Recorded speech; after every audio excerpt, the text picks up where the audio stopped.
Hello everyone, this is Sam over at the Foot Whisperer Reflexology Institute, here today with another face reflexology technique for you. Here we're going to be walking the upper digestive reflexes of the face. It's a smaller area, takes a little bit of intricacy. We are going to be addressing the upper lip in this video as well, so take note of the guidelines, very, very important.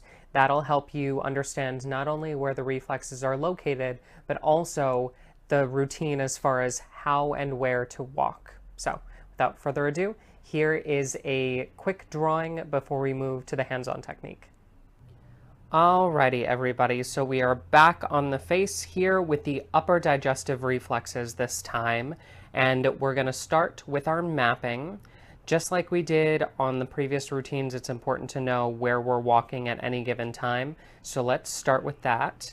And with the upper digestive reflexes, we're going to be addressing the upper cheek, so the lower half of the zygomatic bone all the way up to the lip line.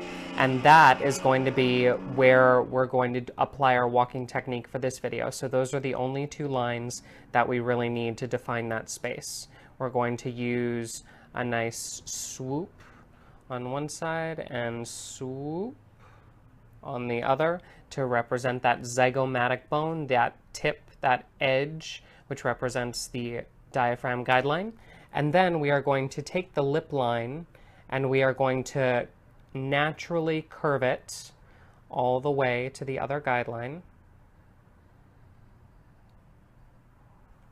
And that represents our upper digestive space. So that is the area that we're going to walk.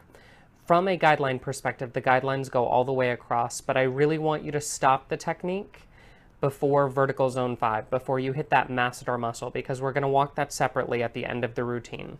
Sound good? Okay. So what we're going to do is we're going to start, if we just walk the upper orbital ridge, we're going to start about a finger width below that, right on that zygomatic bone, and we are going to walk from the side of the nose to what would be vertical zone 4, or just outside of the eyebrows, not hitting that masseter muscle 3 times, okay? Now, with the side of the nose, make sure that you're not actually impinging airflow. That's a no-no, but we do want to hit right outside of that nose. Then we're going to shift a thumb's width down or finger's width down, and we're going to go right to the side of the nose and do that exact same walk in a lateral direction 3 times. Then we're actually going to address the upper lip space, and we're going to go all the way to that same edge 3 times, okay? Pretty simple technique, but these are the upper digestive reflexes of the face. If we wanted to be a little bit more specific with our mapping, we could talk about upper digestive on this, what would be the client's right side, representing all of that liver gallbladder area, and then all of the horizontal zone 3 or upper digestive reflexes on the left side, representing that stomach, spleen, and pancreas, which kind of traverses any issues with the upper lip, always pancreas first go to. So that is how we walk the upper digestive reflexes, and let's talk a little bit about technique. Starting just below where we walked for the eyes, on the outside of the nose, using your index finger to kind of curl around that cliff edge of the zygomatic bone 3 times.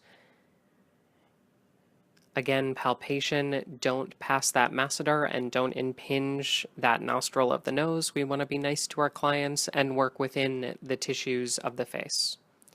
Shifting a finger's width down to just on the outside nostril and continuing with those 3 horizontal rows 3 times each.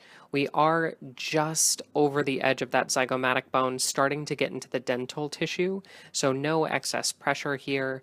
Definitely take your time and make sure that you're not invading the mouth space from the outside in. Moving to the upper lip, we're starting in between the lip and the nostril, not invading either of those spaces, and continuing our walk. You can see I slow down here to really take it easy and make sure that I'm not invading the dental tissue underneath, but instead I'm palpating just the surface layer of those reflexes. Continuing with our second pass and then our third, and that is how you walk the upper digestive reflexes of the face. Great job, everybody.